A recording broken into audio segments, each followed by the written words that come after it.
Hello, welcome to, what is my show called again? I keep forgetting it's brand new. The Paul Theory Show. Yeah, the Paul Theory Show. It's a brand new show, so, I mean, it's not brand, it's pretty new. Only within, maybe 4 episodes. So, it's still new, and I keep forgetting the names. I have other channels. I have, my best one is Paul Reviews Everything. And that does pretty well. I've been doing that for probably 6 months. So I keep wanting to say that, so I gotta fight not saying it. Well, today I was super busy this morning. This is actually, I always do my show on my way to work, and I go to work in the afternoon. So all morning is to myself, but this morning it was really busy.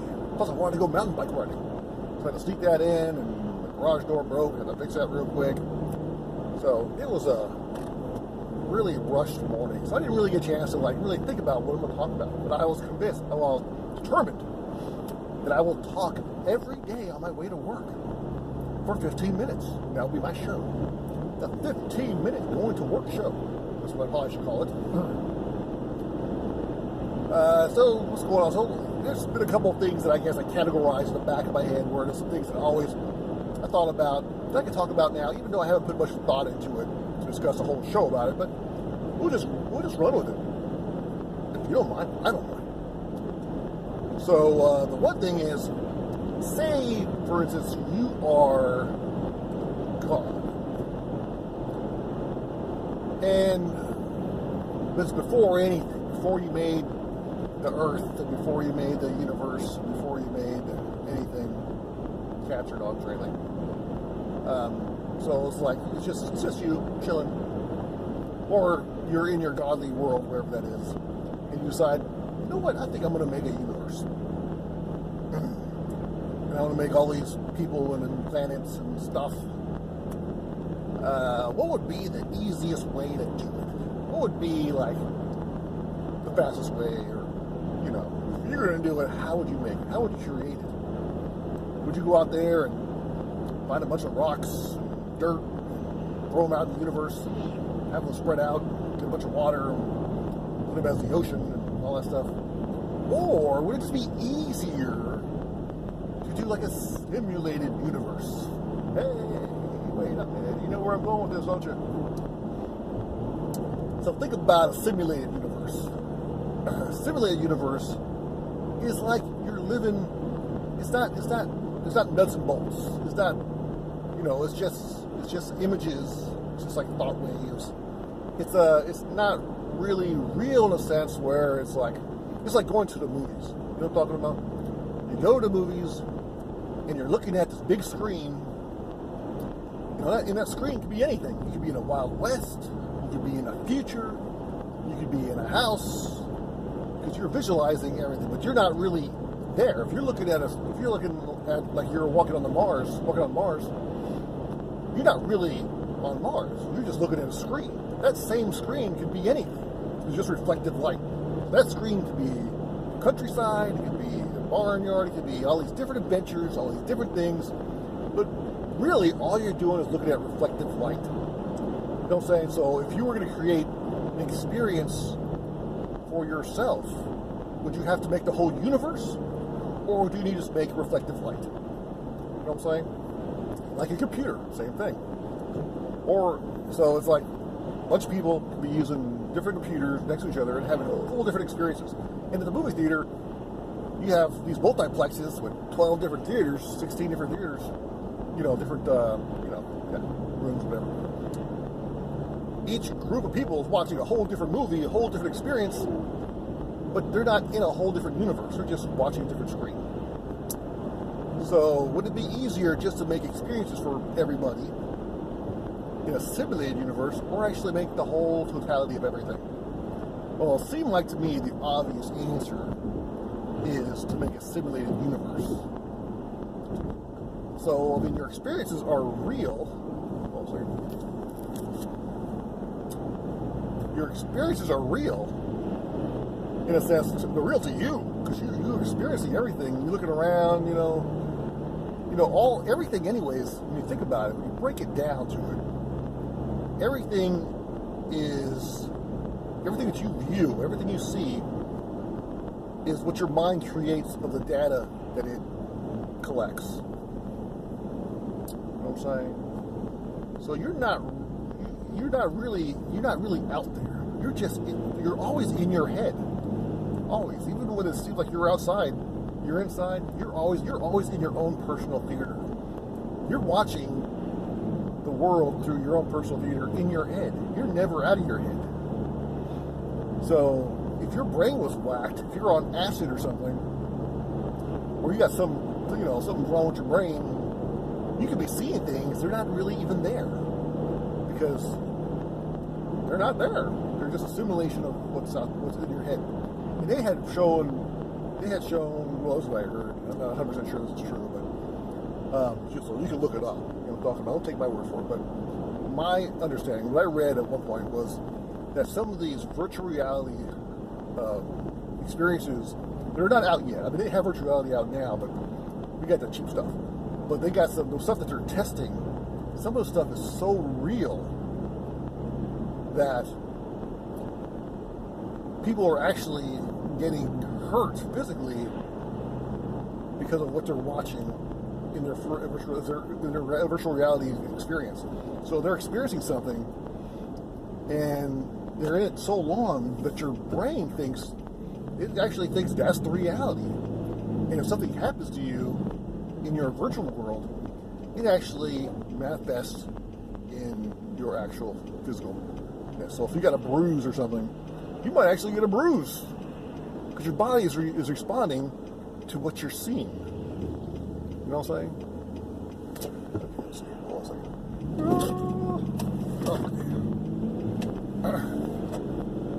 So, the mind is a powerful thing. So it can do that. It's like placebos.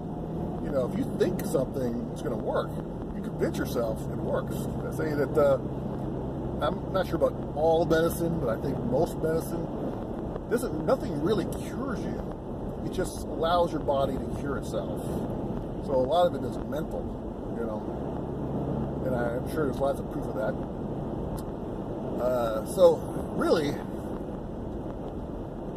what would you do? And we got to a point where we could actually do virtual reality, like I said, in a basic manner, what's available to us. What's available, like what they're working on, is out there way past what we can do. But it's not hard to imagine that maybe in, like say, 100 years from now, not even think about 20 years, probably 20 years, so the virtual reality would blow our minds. But think about 100 years from now, the virtual reality will be so good that you're not going to be able to distinguish between what's real and what's fake. So potentially people, and I can see this totally happening with some of these people that are addicted to games as it is, that might enjoy living in their virtual reality more so than their actual reality. You know what I'm saying? So potentially people could purposely live their whole life in a virtual reality and be this awesome character when you're actually just a big slob because you're not doing anything, sitting around watching TV. Well, then again, they might have like some muscle stimulation. Who knows? Anyways, the point is, it's not hard to believe, it's not far-fetched to think that we could create a virtual reality that you will think is real. Could you imagine if you were born into a virtual reality experience? You know what I'm saying? So think about it. If you were born with virtual reality glasses, per se, or in whatever technique they use in the future, maybe they'll be like contact lenses. You don't even have to wear anything. Who knows? But anyway, so you're born into a virtual reality existence or experience. So as soon as you're born, you're thrown into this thing. You can live your whole life, potentially not even realize you're in a virtual reality. So that is potentially what is happening now. And then there's a lot of scientists say, I hear like, I think it was like Stephen Hawking and Elon Musk. I think he said that he thinks there's a 50% chance that we are in virtual reality right now, in a computer or something. So I mean, I don't think it's a computer. I think it's something we can't even imagine. More like an energy. So, I mean, really, everything, when you think about it, is energy. Even your thoughts are energy. So everything is broke down to energy waves, whatever energy, electricity, whatever. So you can't make they say you can't create or break it or lose it or whatever. So I think it's some kind of energy type of computer system that potentially we're living in. I'm not saying we are for sure. I'm just saying it is a theory, which is very possible. The reason why I think we're in a virtual reality, even if it's a God-based, if you believe in God-based virtual reality instead of a physical thing, because it'll be easier to create. You know, you don't have to. It's like they say, if a tree falls in the woods and nobody's there to see it, does it really make a noise? Well, think about all the places in the universe or on Earth or wherever that there is actually nobody there. No people, no animals, nothing. So, is it really there if nobody's there to witness it? If nobody's there to see it, is it really there? And I think they said in quantum physics that in order for something to actually happen, somebody has to watch it, somebody has to witness it. It almost is like, hey, wait a minute, that sounds like it right there. Because if you actually need something to watch it before something to happen, then if nobody is there to witness it, is it really even necessary? Is it worth the computing power to create things that nobody's actually even seeing? You know, so if I'm going through to that area, then you can create that part of it. It's like when you're playing what's that called? Minecraft. You ever played Minecraft? I have a kid.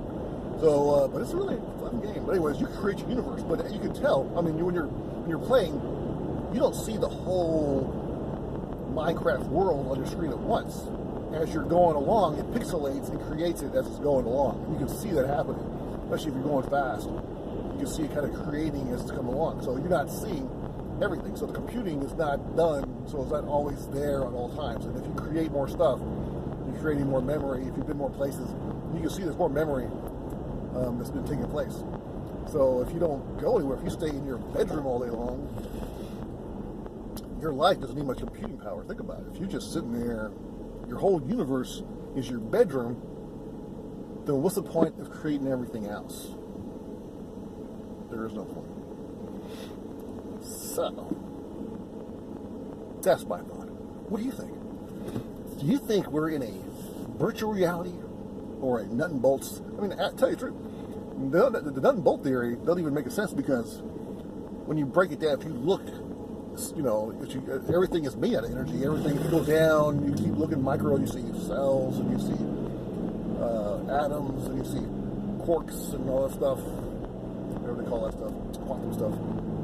And it breaks down, which is all kind of just energy. So nothing really is solid or real. You know, they say that once you look low, if you look small enough, you can't see the beginning of one thing, or you can't see the end of one thing and the beginning of another. It all looks like it just blends together. You know what I'm saying? So from me to the air, there really is no separation. You can't tell within the quantum physics, or probably even in the not cells, in the atom version. You can't even see the difference. So we're the same, you and me. I'm thinking of your imagination. Or something. Now, of course, I think that people are not smart enough to figure it all out. We might get close, we might scratch the surface, but we probably can't figure it all out. But, you know, we still could have theories.